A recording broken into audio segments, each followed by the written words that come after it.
उसने 1918 में नाजी दल की स्थापना की और इस दल के सदस्यों में देश प्रेम कूट कूट कर भरा था। इस दल ने यहूदियों को प्रथम विश्व युद्ध की हार के लिए दोषी ठहराया। प्रथम विश्व युद्ध के पश्चात जहां एक और तानाशाही प्रवृत्ति का उदय हुआ था, वहीं दूसरी ओर जर्मनी में एक ऐसे नेतृत्व में नाजी दल की स्थापना हुई जो बहुत ही घमंडी और डिक्टेटर तानाशाही स्वभाव का इंसान था। जी हाँ, हम बात कर रहे हैं हिटलर की, जिसके पिता का नाम अलोइस और उसकी मां का नाम क्लारा था। एडोल्फ हिटलर एक जर्मन शासक था। वो राष्ट्रीय समाजवादी जर्मन कामगार पार्टी NSDAP के नेता थे। इस पार्टी को प्रायः नाजी पार्टी के नाम से जाना जाता है। सन 1933 से सन 1945 तक वह जर्मनी का शासक रहा। हिटलर को द्वितीय विश्व युद्ध के लिए सर्वाधिक जिम्मेदार माना जाता है। द्वितीय विश्व युद्ध तब हुआ जब उसके आदेशों पर नात्सी सेना ने पोलैंड पर आक्रमण किया।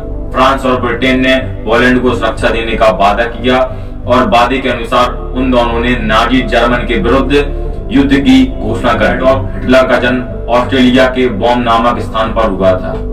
20 अप्रैल 1889 को हुआ था।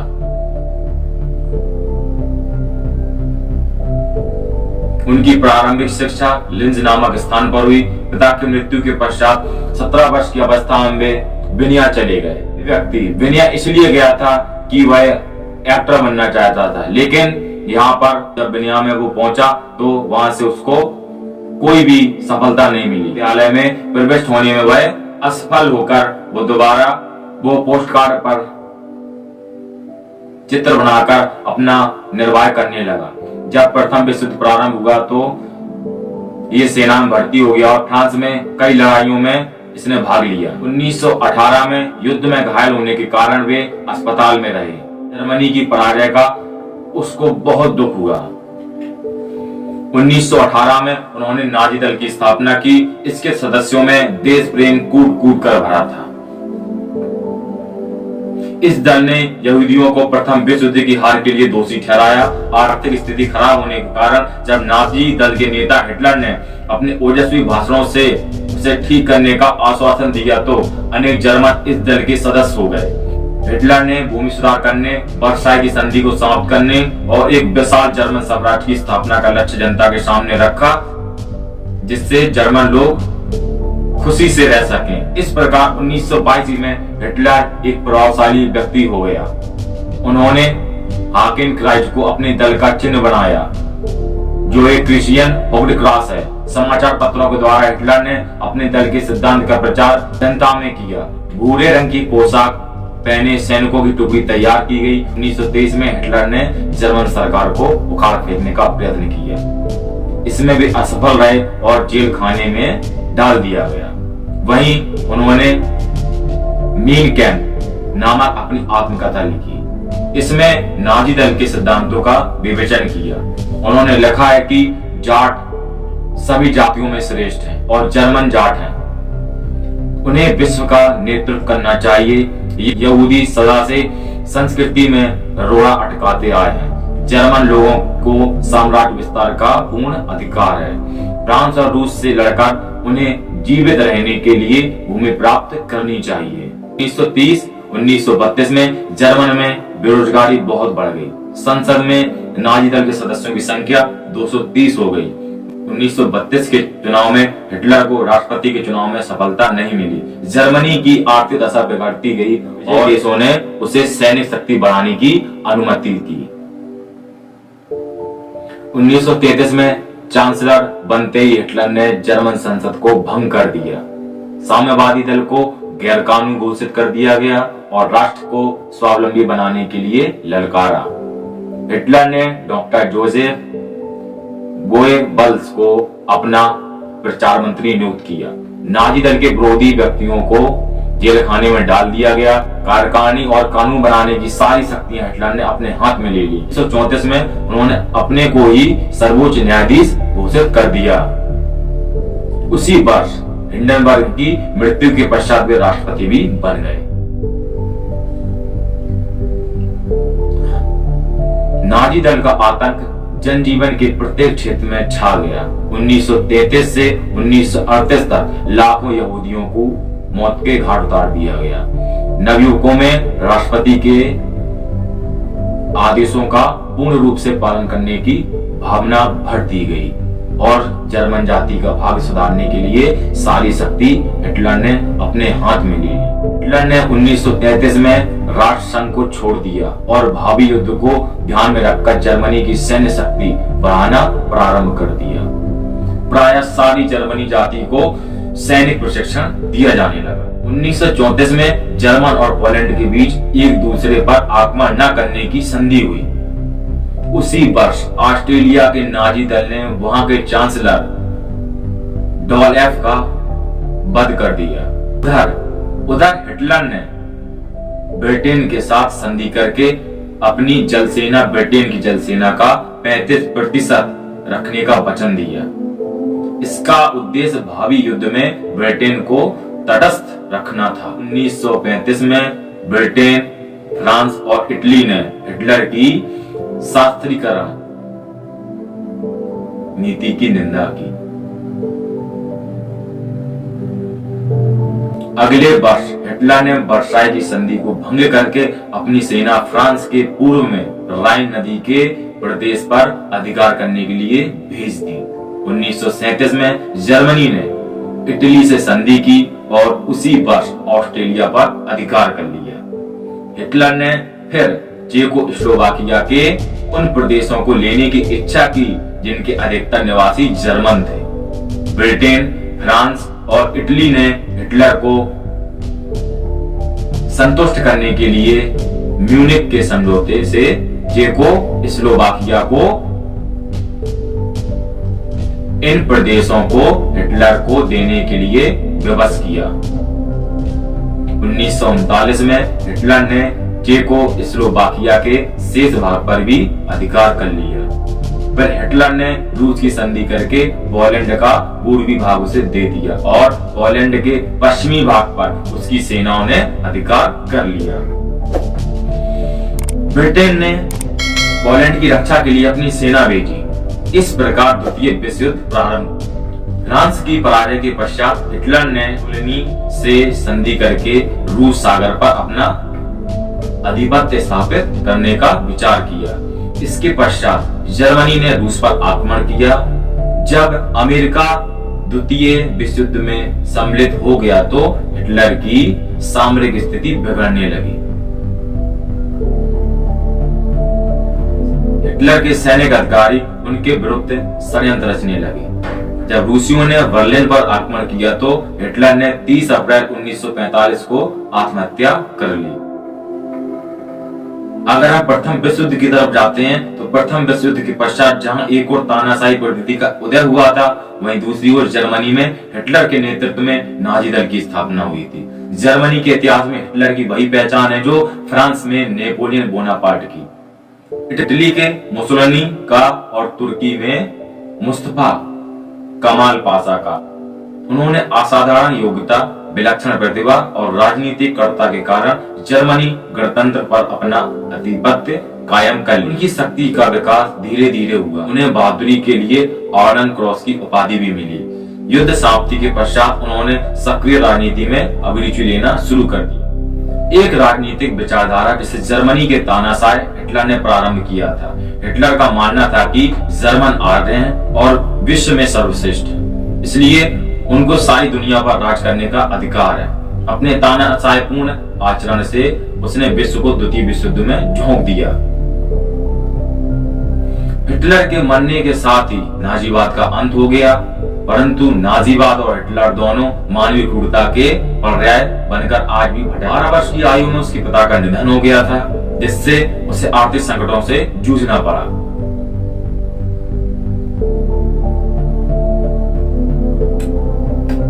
उसे मजदूरी और घरों में पेंट करके जीवन यापन भी करना पड़ा। नाजीवाद के उदय के बहुत से कारण थे। अगर हम नाजीवाद के उदय के कारण देखें तो सबसे पहला हम देखते हैं कि उसमें व्यक्ति का जो स्थान है। नाजी मतलब नाजी कांत तथा फिक्टे के इस विचार को मानते थे कि व्यक्ति के लिए सच्चे स्वतंत्रता इस बात में निहित है कि वह राष्ट्र के कल्याण के लिए कार्य करे। उनका कहना था कि वह एक जर्मन तब तक स्वतंत्र नहीं हो सकता जब तक जर्मनी राजनीतिक और आर्थिक दृष्टि से स्वतंत्र न हो, जो उस समय वह वर्साई की संधि के शर्तों के अनुसार नहीं था। नाजियों का एक ही नारा था कि व्यक्ति कुछ नहीं है, राष्ट्र सब कुछ है।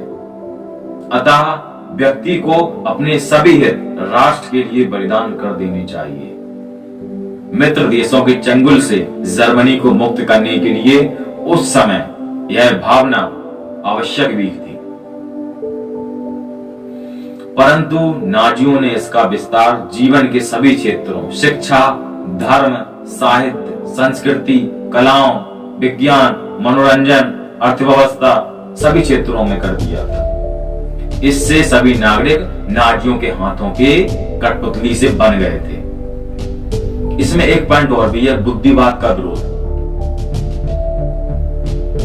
सापेनहाल, नीत्शे, जेम्स, सोरेल, परेतो जैसे अनेक दार्शनिक ने बुद्धिवाद के स्थान पर लोगों की सहज बुद्धि, इच्छा शक्ति और अंतर्दृष्टि को उच्च स्थान दिया था।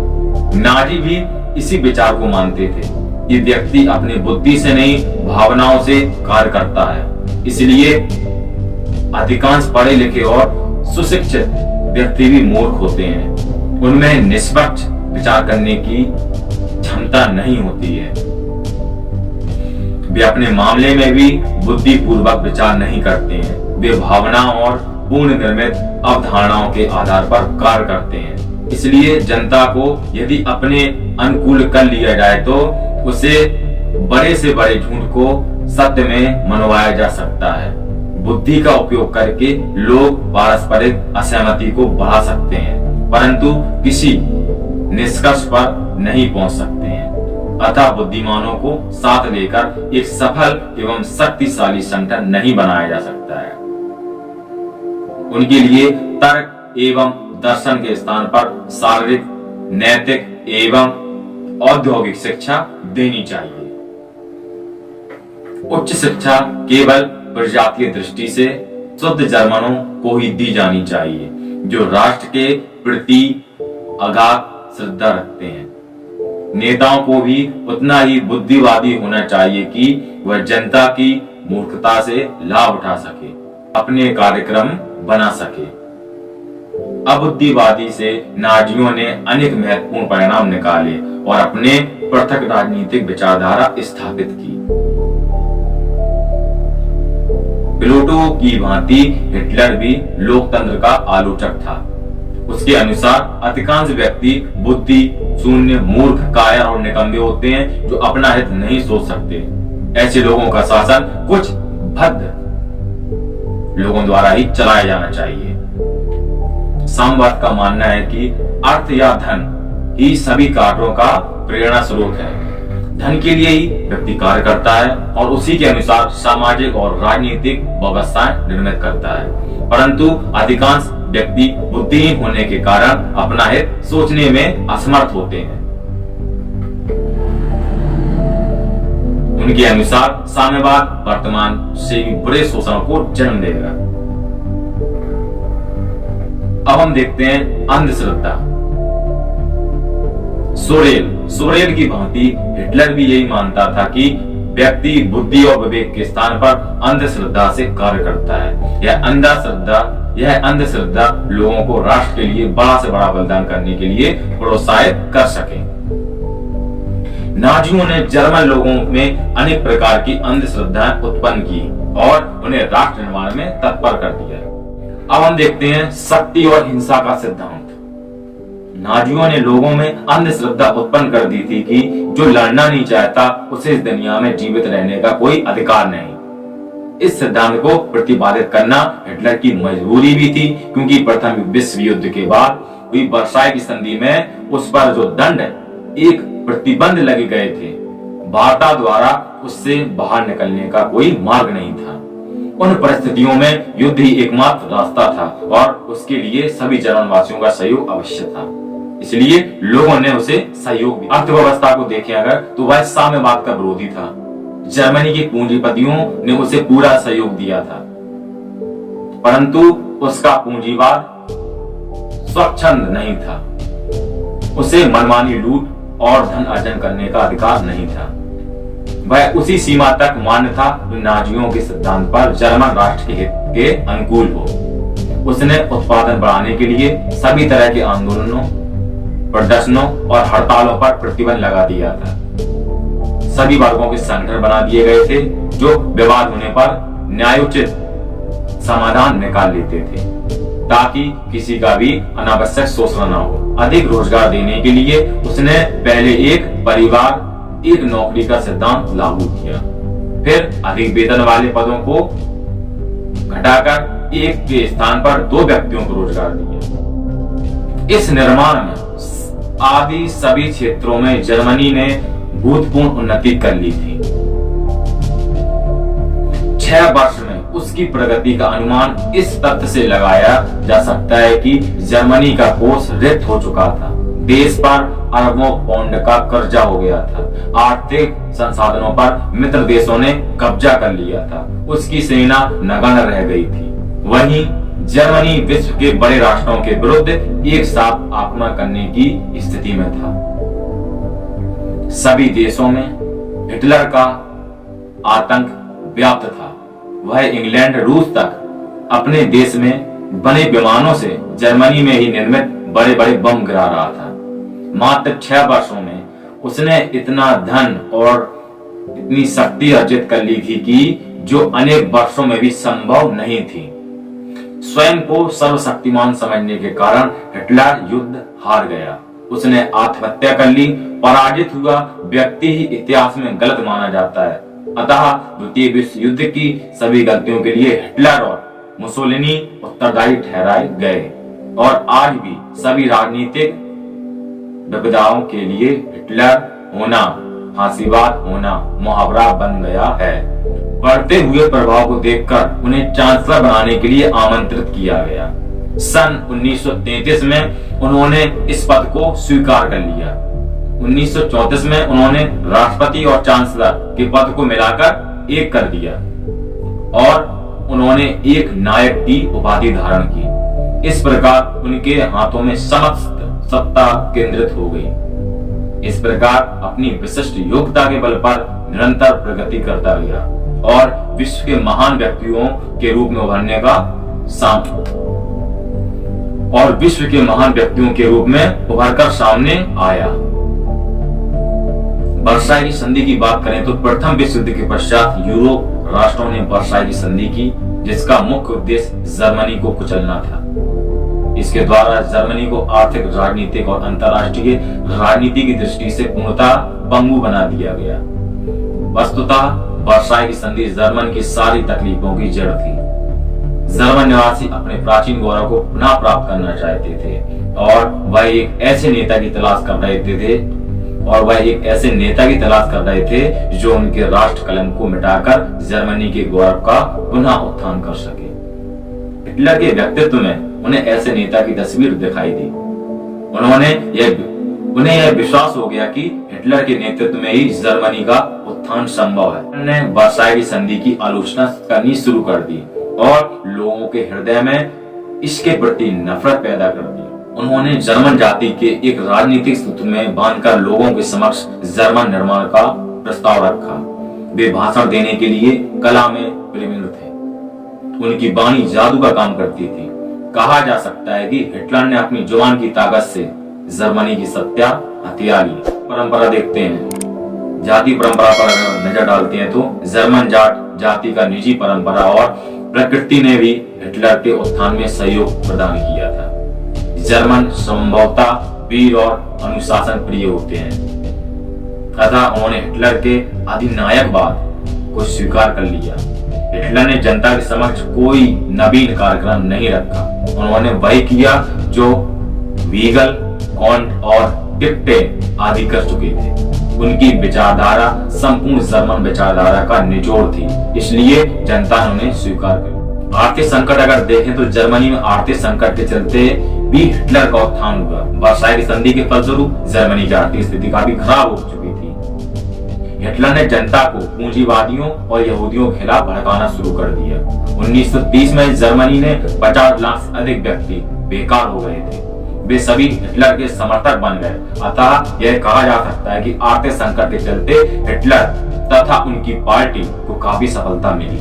यहूदी विरोधी भावना देखते हैं तो इस समय संपूर्ण जर्मनी में यहूदियों के खिलाफ असंतोष फैला हुआ था। जर्मनी की पराजय के लिए यहूदियों को ही उत्तरदायी ठहराया जा रहा था। हिटलर इसे भली भांति जानता था। जनता का कत्ल करते हुए उन्होंने यहूदियों को देश से निकालने की घोषणा की। हिटलर की इस घोषणा से जनता ने इनका साथ देना शुरू। अगर हम साम्यवाद का विरोध देखें तो हिटलर के उदय का एक महत्वपूर्ण कारण साम्यवाद का विरोध भी था। हिटलर ने साम्यवादियों के खिलाफ नारा बुलंद किया और जनता का दिल जीत लिया। इस समय पूंजीपति, जमींदार, पादरी सभी साम्यवाद के बढ़ते हुए प्रभाव में अंकित थे। वे जर्मनी को साम्यवाद के चंगुल से मुक्त कराना चाहते थे। इसलिए हिटलर ने साम्यवाद की तीखी आलोचना की और इसके विकल्प में राष्ट्रीय समाजवाद का नारा बुलंद किया, जो नाजी दल का दूसरा रूप था।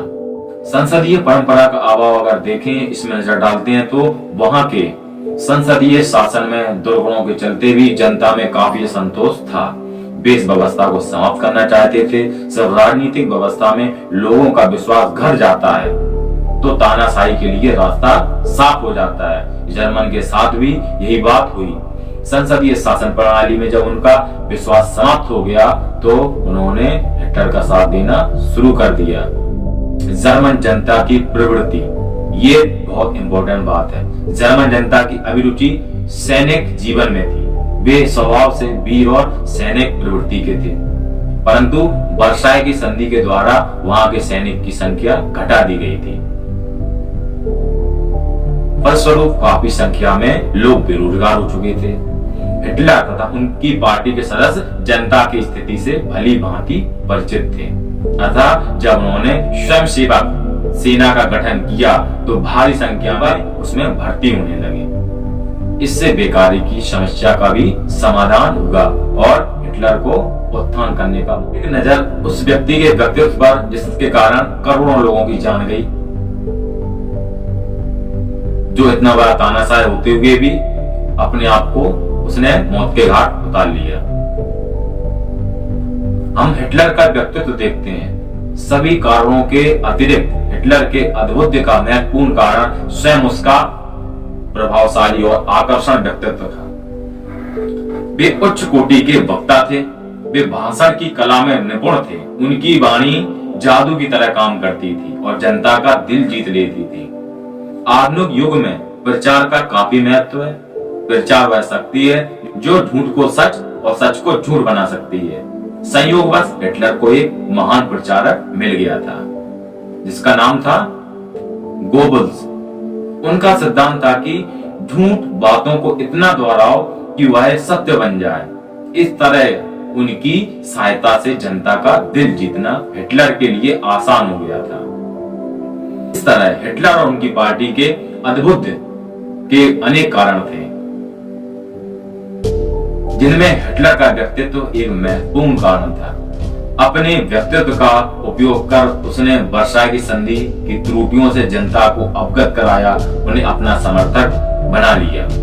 यह ठीक है कि युद्धोत्तर जर्मन आर्थिक दृष्टि से बिल्कुल पंगु हो गए थे।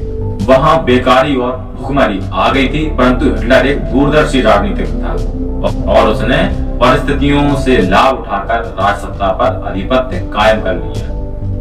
सत्ता हासिल करने के बाद हिटलर ने राष्ट्र को जोड़ने के लिए भावी युद्ध को ध्यान में रखकर जर्मनी की सैन्य शक्ति बढ़ाना प्रारंभ कर दिया। उन्होंने सारी जर्मन जाति को सैनिक प्रशिक्षण देने का आदेश दिया और विशाल जर्मन साम्राज्य की स्थापना का लक्ष्य लेकर हिटलर ने तमाम तरह की संधियों की अवहेलना करके पड़ोसी देशों पर आक्रमण कर दिया, जिसके फलस्वरूप 1939 में द्वितीय विश्व युद्ध भड़क उठा। शुरुआत में तो हिटलर को सफलता मिली, लेकिन बाद में हिटलर के पांव उखड़ने लगे। अब तक जर्मन की हार निश्चित हो गई थी। हिटलर भी अब हार महसूस करने लगा था। अंत में 30 अप्रैल 1945 को हिटलर ने खुद को गोली मारकर आत्महत्या कर ली थी। अगर हम हिटलर के बारे में कुछ फैक्ट देखें तो हिटलर लोगों पर नए नए प्रयोग करने में माहिर था। इस समय हिटलर के नाम पर सारी दुनिया कांपती थी। यहूदियों पर हिटलर ने कई सारे जुर्म ढाए थे। हिटलर एक बहुत अच्छा वक्ता था। इसकी बातों को लोग आंख मूंद कर भी मान लिया करते थे। इसका सपना पादरी बनने का था। एक बार पादरी ने ही हिटलर को डूबने से बचाया था, लेकिन वक्त को कुछ और ही मंजूर था। हिटलर पादरी की जगह बन गया और दुनिया का सबसे बड़ा तानाशाह। हिटलर यहूदियों के सबसे बड़े दुश्मन थे और जर्मनी के लोगों को यहूदियों के बारे में भड़काते थे। हिटलर ने यहूदियों पर बहुत अधिक अत्याचार किए थे। ये तानाशाह इतना निर्दयी इंसान था कि उसने मानवता तो की ही नहीं, वह लोगों के शरीर पर कई सारे दर्द प्रयोग करता था। आज लोग खड़ूस इंसान को हिटलर कहकर बुलाते हैं। यहूदी लोगों पर इतना अत्याचार करने के बाद भी हिटलर का पहला प्यार एक यहूदी लड़की ही थी, लेकिन वह डर के कारण उससे प्यार का इजहार नहीं कर पाई। कहते हैं कि थप्पड़ से नहीं लगता सांप, प्यार से लगता है। वे लोग जो जीना चाहते हैं उन्हें लड़ने दो, और जो इस दुनिया से मेहनत करके लड़ना नहीं चाहते हैं उन्हें जीने का कोई अधिकार नहीं। महान असत्यवादी महान जादूगर भी होता है, ऐसा हिटलर का कहना था।